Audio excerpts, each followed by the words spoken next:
கடா அரசுக்கு வாடகையோ இழப்பீடோ கொடுக்க வேண்டிய கட்டாயமில்லை. பினாங்கு முதலமைச்சர் திட்டவட்டம்.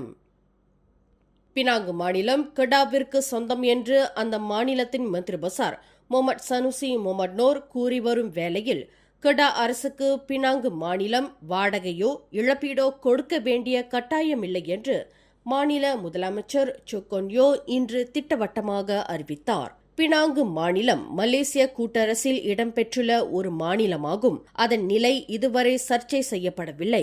இது கூட்டரசு அரசியலமைப்பு சட்டத்தின் 12வது விவகாரத்தில் தெளிவாக உள்ளது என்று ஜோகொன்யோ குறிப்பிட்டார். கடா அரசுக்கு பினாங்கு மாநிலம் கட்டாயம் வாடகை அல்லது இழப்பீடு வழங்க வேண்டும் என்ற விவகாரம் மாநில அரசாங்க அளவில் எழவே இல்லை. காரணம், அதற்கான பொறுப்பும் கடமையும் மத்திய அரசாங்கத்திற்கு வழங்கப்பட்டுவிட்டது. வரலாறும் சட்ட அம்சங்களும் அவற்றை நிரூபிக்கின்றன என்று சொக்கொன்யோ தெரிவித்தார். 1869 ஆண்டில் பிரிட்டிஷாருக்கும் கடாவிற்கும் செய்து கொள்ளப்பட்ட ஒப்பந்தம் மற்றும் கூட்டரசு அரசியலமைப்பு சட்டம் 167, 169 ஆகிய விதிகளின் கீழ் உள்ள விவகாரங்களும் பிரிட்டிஷாரின் நிர்வாகத்தில் வழங்கப்பட்ட இழப்பீடு கடப்பாடும் தற்போது மத்திய அரசாங்கத்தின் கீழ் உள்ளது என்று சொக்கொன்யோ தெளிவுபடுத்தினார்.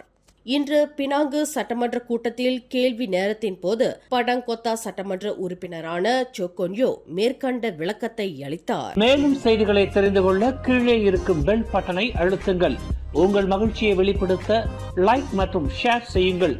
தொடர்ந்து திசைகளோடு இணைந்திருக்க சப்ஸ்கிரைப் செய்யுங்கள்.